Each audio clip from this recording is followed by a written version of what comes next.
ಖಂಡಿತವಾಗಿ ಆಕಸ್ಮಿಕವಾಗಿ ಆತನಿಗೆ ಕೂಡ ಏನೋ ಹೆಲ್ತ್ ರೀಸನ್ಸ್ ಕೂಡ ಇತ್ತು ಅಂತ ಹೇಳಿದ್ದಾರೆ.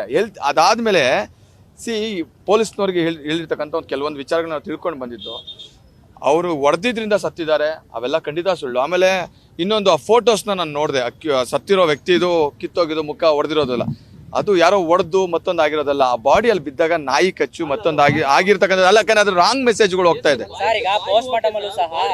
ಬಾಡಿಯಲ್ಲಿ ಕೂಡ ಕಚ್ಚಿರೋದು ಅದೆಲ್ಲ ಪೋಸ್ಟ್ ಮಾರ್ಟಮ್ ಅಲ್ಲಿ ಬರುತ್ತೆ. ಪೋಸ್ಟ್ ಮಾರ್ಟಮ್ ಅಲ್ಲಿ ಬರುತ್ತೆ, ಖಂಡಿತ ಅದ್ರಲ್ಲಿ ಕೋರ್ಟಲ್ಲಿ ತೀರ್ಮಾನ ಆಗುತ್ತೆ. ಬಟ್ ದಯವಿಟ್ಟು ಒಂದು ರಿಕ್ವೆಸ್ಟ್ ಏನಂದ್ರೆ ಕನ್ಕ್ಲೂಷನ್ಗೆ ಬರಬೇಡಿ. ಅಲ್ಲ, ಹಲ್ಲೆ ಯಾರು ಮಾಡಿದ್ದಾರೆ ಅನ್ನೋದು ಸೆಕೆಂಡರಿ. ಅಲ್ಲಿ ಯಾರೋ ಬೇರೆ ಅವ್ರು ಅಥವಾ ಅವ್ರು ಕುಡ್ದು ಮಾಡಿರ್ಬೋದು, ಇನ್ನೇನೋ ಮಾಡಿರ್ಬೋದು, ಅವ್ನಿಗೇನೋ ಬೇರೆ ಹ್ಯಾಬಿಟ್ ಆಗಿರ್ಬೋದು. ಖಂಡಿತವಾಗಿಯೂ ಒಪ್ಕೊಂಡಿಲ್ಲ.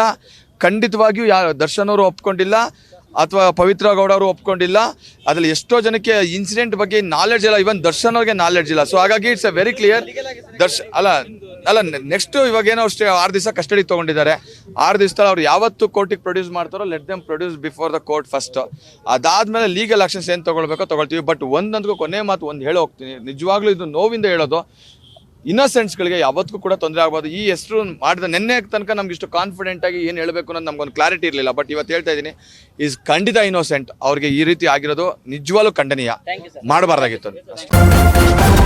ನ್ಯೂಸ್ ಫಸ್ಟ್, ನಿರ್ಭೀತಿಯಿಂದ ನಿಮ್ಮ ಪರವಾಗಿ.